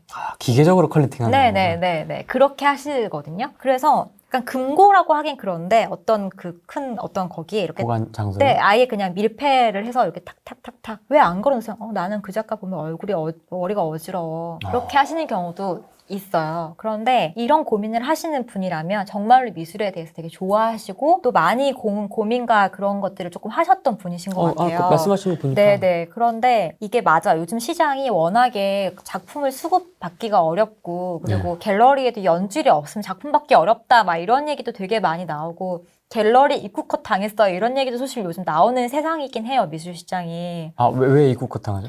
그러니까 이게 작품이 전시가 나오기 전에 작품 리스트가 먼저 이제 공개가 되거든요. 그러면 이미 어떤 너무 인기가 많은 작품 전시에서는 갤러리 오픈이 작품 전시가 이루어지기 전에 이미 솔드아웃하고 시작하는 경우도 있어요. 모두가 다 이미 작품을 고른 상태에서 전시만 하는 거죠. 쇼룸의 형태를 갖게 되는 거죠. 그러니까 그러다 보니까 이제 막 시작하시는 분들 같은 경우에는 방법이 없는 거죠. 사러 갔는데 없어. 못 구한. 이미 다 팔렸대. 근데 또 경매 가서니 내 작품의 거짓으로는 사기가 어려운 작품들 이렇게 나오면 나는 어디로 가야 하는 것인가 이런 생각을 사실 할 수밖에 없거든요. 그러면 그러면 내가 정말 그거 연연하지 말고 내가 좋아하는 작품을 고르자라고 한다니 또 이게 확신이 없고 그러면 계속 시간이 계속 이제 가고 이제 이렇게 되는 거거든요. 근데 저는 조금 더 차분하게 작품은 우리가 흔하게 컬렉터들끼리 이런 얘기해요. 야, 돈이 없지 작품이 없니? 우리 이런 얘기 하거든요. 똑같네 부동산이랑? 똑같아요. 네, 그래서 오늘 작품 가격이 제일 싸다 뭐 이런 얘기도 하지만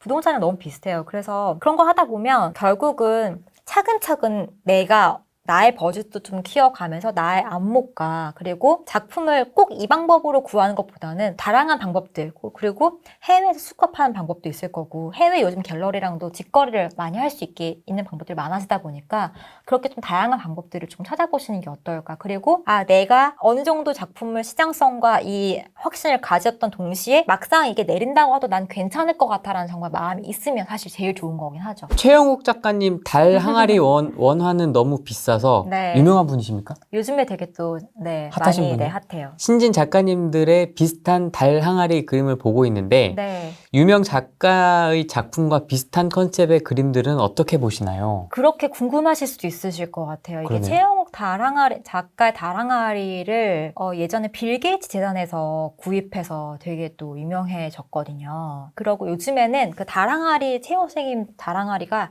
안에 약간 산수와 같이 약간 이렇게 달 항아리 아래쪽에 부분이 들어있는 작품이기도 한데 요즘에 가격이 진짜 많이 올랐어요. 제가 레코드를 책 쓰면서 봤는데 몇 년 전에만 해도 몇백 대였거든요. 한 700만 원 정도였는데 요즘에는 몇 호 기준으로요? 여기서 봤을 때 30호 기준이었나 그랬던 것 같아요. 근데 30호면 제가 항상 바탕화면을 이렇게 해놔서 바탕화면이 표로 돼 있네요? 네, 이게 토당 가격 30 보면 92에 73이거든요. 사이즈. 92에 꽤 크네요. 네, 95에 73. 근데 사실 이렇게 작품이 걸어놓으면 더 커요. 왜냐면 액자도 하잖아요. 그리고 그렇죠. 그림과 액자 사이에 그거를 공간. 네, 그 마트라고 그러는데 그 매트가 있어요. 그래서 더 크게 보이거든요. 가격이 진짜 많이 올랐는데 이 질문에 대답을 드리면 비슷하다고 하기에는 달 항아리 자체가 채영 선생님의 고유한 아이템이라기보다는 원래는 그 달 항아리를 빚으셨던 분이 계시고 그쵸? 도자기로. 그리고 그걸 회화하신 분이 계시고 그리고 비슷하게 강희준 선생님 같은 경우에는 그 채영 선생님보다는 더 연배가 높으시고 이미 다랑아리를 오래전부터 다뤄오셨던 분들이거든요. 근데 요즘에 핫하냐, 이전부터 스테디였냐, 뭐 이런 정도의 차이가 있기 때문에 그거를 비슷하다라고 묻기에는 이 다랑아리라는 컨셉 자체를 사용하는 다양한 작가들이 있기 때문에 꾸준하게 다 둘러서 한번 보시는 게 좋을 것 같아요. 그러니까 채영 선생님 작품도 되게 당연히 훌륭하지만 다랑아리를 다루는 작가들이 다 같은 이유로 다랑아리를 다루는 건 아니기 때문에 그 작가의 고유한 아이덴티티를 이해하시는 게 좀 더 도움이 되지 않으실까 생각해 봅니다. 근데 이 최영욱 작가님은 왜 요새 핫해진 거예요? 원인이 그러니까 이게 요즘에 그러니까 미술 시장에도 되게 재미있는 호재라는 게 약간 있긴 있어요. 부동산처럼. 그러니까 예를 들면 다랑아리 작가 이 최영 선생님을 빌 게이츠 재단에서 샀다. 그러면은 막 빌 게이츠가 인정한 작가 뭐 약간 예를 들면 그다음에 2008년도 2007년도 이럴 때가 리먼 터지기 전이 미술 시장이 엄청난 화랑이었어요. 근데 그 당시에 김동률 작가라는 작가님이 계셨는데 그 작가의 작품이 우리나라에서 인정하기 전에 해외 옥션에서 이미 엄청 높게 거래가 되신 거예요. 그래서 해외에서 해외발 김동률 선생님의 그 갑자기 상승세가 한국으로 오면서 그 당시 가격으로 그러니까 10년도 더 됐죠. 2007년 이럴 때 1억 3,200만 원 이렇게 낙찰됐었어요. 그 당시에 이원 선생님이 몇 천만 원 정도 가격이었거든요. 그러니까 엄청 높게 낙찰된 거죠. 근데 그 작가의 화업과 상관없이 이게 갑자기 미술시장이 냉각기가 되고 이 작가에 대한 재평가가 컬렉터 사이에서 이루어지고 시장에 다시 이 작가에 대한 거품이 조금 걷어지는 상황들이 생기면서 작가는 정말 결국 열심히 작업만 하고 계시겠지만 시장이 다시 완전 바뀌어서 최근에 2020년에 2007년도에 낙찰됐던 작품과 거의 동일한 도상의 똑같은 사이즈 작품이 다시 한번 경매에 나왔는데 1억 이상이 빠지고 2,300만 원 낙찰된 거예요. 근데 그렇다고 해서 그 작가가 최근으로 화업을 소홀하시냐 이런 건 아니거든요. 그냥 시장의 평가가 그렇게 된 거예요. 그래서 1억 2천만 원이 넘던 작품이 10년이 지나서 1억이 빠지고 2,300만 원 낙찰되는 경우도 있으니까 되게 재미있는 약간 현상들이긴 하죠. 그러면 지금 시장은 좀 어떻게 보세요? 이게 지금 거품 얘기하니까 갑자기 겁이 나는데. 네네. 미술 시장이 지금 사실 되게 좋기는 해요. 그런데 어느 시장이든 사이클이라는 게 있다고 하잖아요. 근데 이게 지금 저는 되게 많은 관심들이 좀 쏟아지고 있는 분위기라는 것은 모두가 인정하고 있는 것 같고 그리고 이 작가 지금 너무 갑자기 많이 오르는 거 아니야? 라고 걱정을 하는 시선이 있는 작가들도 존재하는 건 사실인 것 같아요. 그런데 그게 조금은 성숙한 시기를 거치면서 다시 좀 더 이제 자산으로서의 입지로 인정이 받아진 시기가 왔다면 이게 자산으로서 어떻게 점점 더 이제 유통에 나갈 것인지를 우리가 모두가 고민해야 되는 그런 시기가 오지 않을까. 국내 작가가 있고 해외 작가가 있지 않습니까? 네. 어떤 쪽을 좀 더 선호하는 편이세요? 저는 뭐 개인 취향이지만. 네, 너무 개인 취향이긴 한데 저는 어떤 시기에는 한국 작가가 좀 많아지는 것 같고 어떤 시기에는 일본 작가가 좀 많아지는 것 같기도 하고 제가 또 아트 토이랑 이런 걸 많이 하다 보니까 아무래도 해외 작가분들이 좀 많으신 것 같아요, 저는. 해외 쪽이면은 주로 어느 쪽이? 일본이 많고요. 그리고 의외로 유럽도 있고요. 일본 쪽도 이런 시장이 좀 활발합니까? 그렇죠. 근데 일본이 지금까지는 아트 페어가 아주 막 되게 활발하게 이루어지는 건 아닌데 갤러리가 되게 강세인 나라인 것 같고요. 그리고 작가들도 다양한 방법들로 전시를 많이 하고 워낙에 미술 시장이 아주 오래전부터 성숙되어서 만들어져 왔기 때문에 좋은 작품들 전시도 정말 많아요. 저는 너무 궁금하고 정말 부러운 부분 중에 하나가 미술 작품이 해외에 있는 유수의 미술관에서 전시를 하러 해외를 가면 엄청난 보험금을 가지고 가거든요. 근데 그 나라가 갖고 있는 어떤 특성에 따라서 보험금이 엄청 많이 달라지는데 미국 같은 경우와 일본 또 다르게 일본은 섬나라이기도 하잖아요. 그래서 보험금이 사실은 더 많이 들 수 있는 취약한 부분이 많을 수밖에 없거든요. 근데도 불구하고 엄청난 작품들이 미술 전시가 열려요, 일본에서. 예를 들면은 요하네스 베르메르라는 작가가 있어요. 그 처음으로 현미경 사진 보는 것처럼 이렇게 작품, 진주기 거리 그 작가거든요. 몰라요. 이렇게 뒤로 돌고 진주기 거리가 딱 하고 있는 작품 아마 보시면 본 적 있다 하실 작품이실 텐데 그 작가가 남긴 작품이 34점인가 밖에 없어요, 지금. 근데 엄청난 작가거든요. 몇 년 전에 일본에서 그 작가의 특별전이 열린 거예요. 그래서 제가 그걸 보러 갔다 왔는데 작품 전시 제목이 뭐였냐면 34분의 9인가? 그랬으니까 34점 중에서 무려 9점을 전시했다. 이게 정말 제목인 거예요. 엄청난 자부심이 있는 거죠.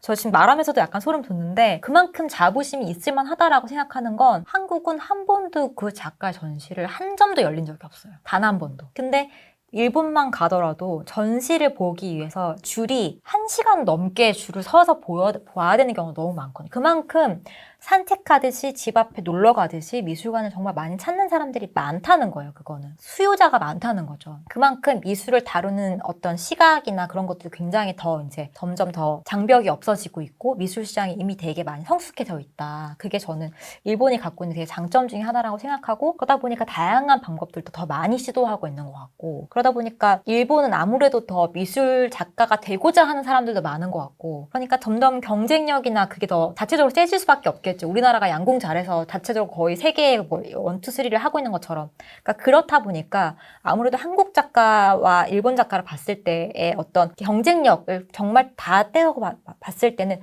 조금 더 있다라고 볼 수도 있겠죠. 부럽긴 하다. 네, 저희는 그러니까 문화가 많이 만들어져 있는 거예요. 갤러리 가려면 진짜 작정하고 그리고 가도 돼? 약간 이런 마음이 그쵸. 사실 좀 들거든요. 그리고 그 흰 벽을 보면 내가 혹시나 이상한 짓을 해서 뭔가 작품을 막 이렇게 약간 그런 걱정도 좀 들고 그런데 좀 더 즐길 수 있는 편안한 문화가 이미 형성되어 있는 부분에 대해서는 그러다 보니까 미술에 대한 꿈을 쉽사리 더 꾸기도 쉽겠죠. 그러니까 그런 부분들이 더 미술 시장 안에 녹아져 있는 부분이 전 있는 것 같아요. 갤러리를 구경으로 가본 적은 없거든요. 맞아요. 그렇죠.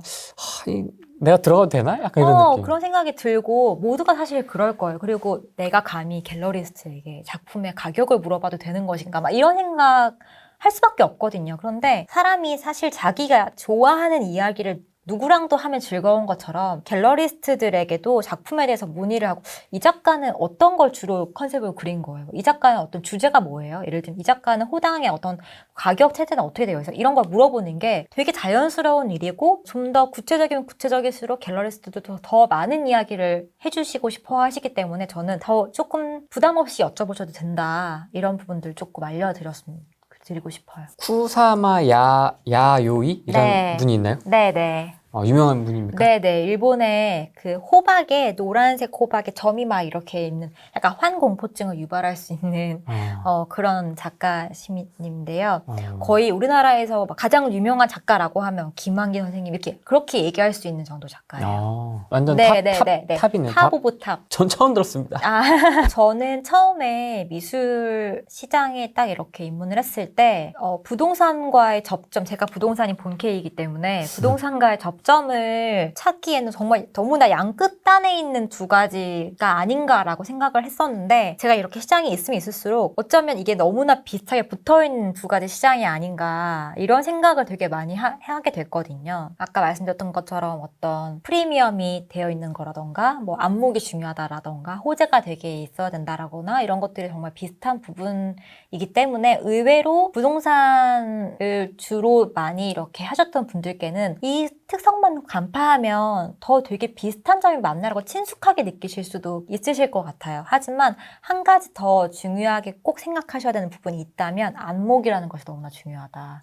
네, 안목이라는 것이 어떻게 보면 굉장히 뭐라고 정의 내리기는 어렵지만 모두가 볼 수밖에 없는, 느낄 수밖에 없는 커먼센스 같은 부분이기도 하고 그리고 그거를 결국은 중요하게 생각하기 위해서는 결과적으로는 작품을 많이 볼 수밖에 없다. 작품을 가장 많이 즐기고 충분하게 보셔야 된다.